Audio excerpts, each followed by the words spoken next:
हमने क्या थीम लिया है? हमने एक ही सोचा है कि जैन धर्म दया और करुणा से चलता है। जैन धर्म का बेस है दया ही धर्म। हमारा धर्म अहिंसा में और दया में मानता है। तो हमने एक कॉन्सेप्ट लिया है।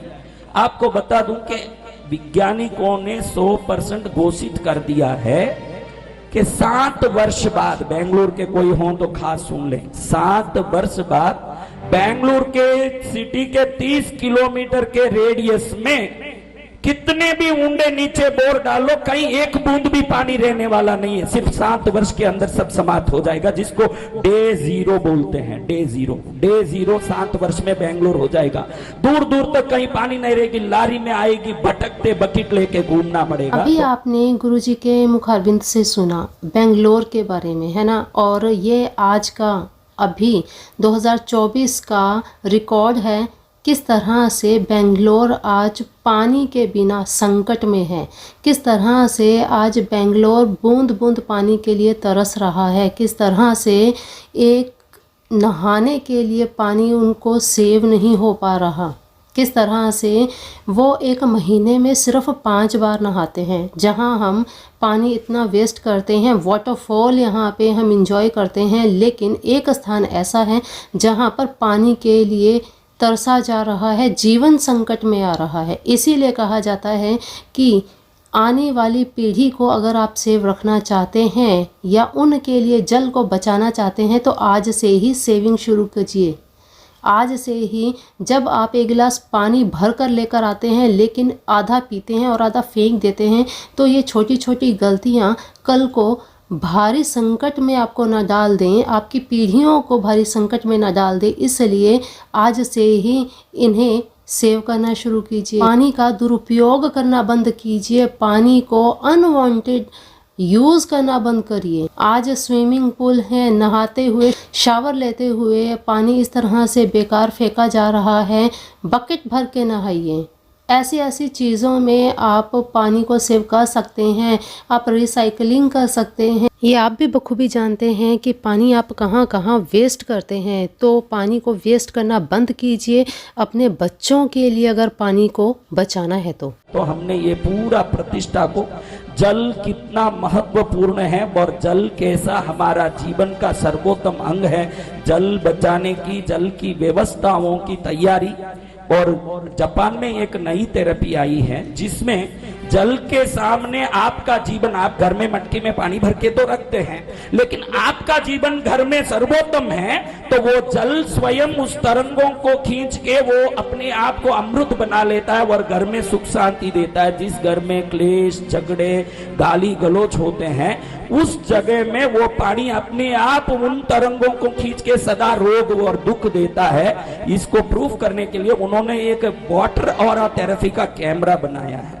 हमने सोचा है कि हर एक आदमी के साथ वो जल लेकर के उसका फोटो खींचा जाए ऑरा थेरेपी से और दिखाए कि वो पानी में ताकत आ रहा है कि खराबी आ रही है। फिर मैं खुद लाखों गांवों से पानी उनके पास से मंगा के एक ही बड़े 1 लाख लीटर के टैंक में भर के उसको मैं मंत्रित करके उस फोटोग्राफी से दिखाऊंगा कि उसमें कैसा क्रिस्टल प्रकट हुआ है, और उससे साबित हो जाएगा कि धरती में मंत्र शक्ति कैसे काम करती।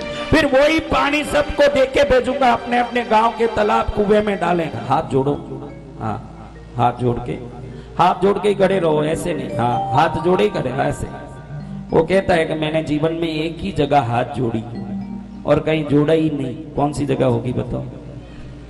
प्रमिला बहन को मालूम है कि आदमी कहाँ हाथ जोड़ता है, और आदमी को तो ये भी मालूम है, मैं कई बार बोलता हूँ 9 ग्रह की पूजा कर, तेरे सब ग्रह दोष मिटेंगे। वो बोलता है मैं 10वीं ग्रह की पूजा करता हूँ, उससे मेरे दोष अपने आप मिटते हैं।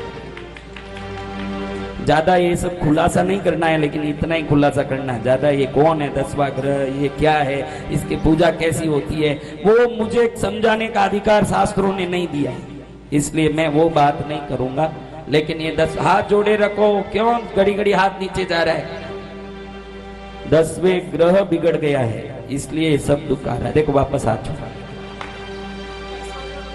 10वां ग्रह बिगड़ रहा है।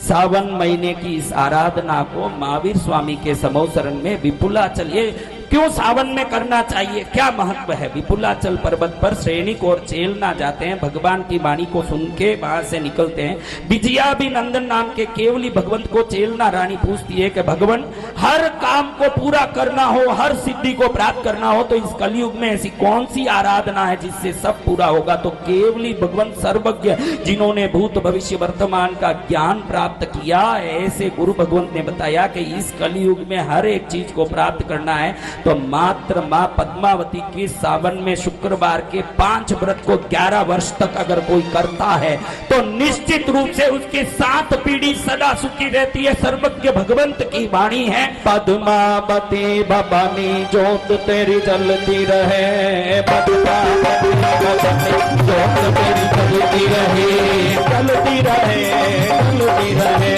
जलती रहे, जलती रहे, प्रिया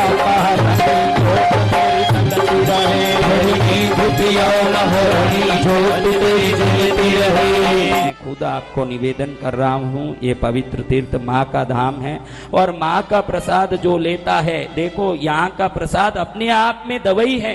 कृष्णगिरी में भोजन करके कई लोगों ने बोला कि यहाँ प्रसाद लेके गया मेरा बुखार उतर गया, यहाँ से भोजन करके गया मेरा सिर दर्द ठीक हो गया, क्योंकि यहाँ के भोजनशाला में और दुनिया के भोजनशाला में इतना ही फर्क है, ये माँ का धाम है, शक्ति पीठ है, तो उसकी शक्ति भी हर कोने में फैल रही है।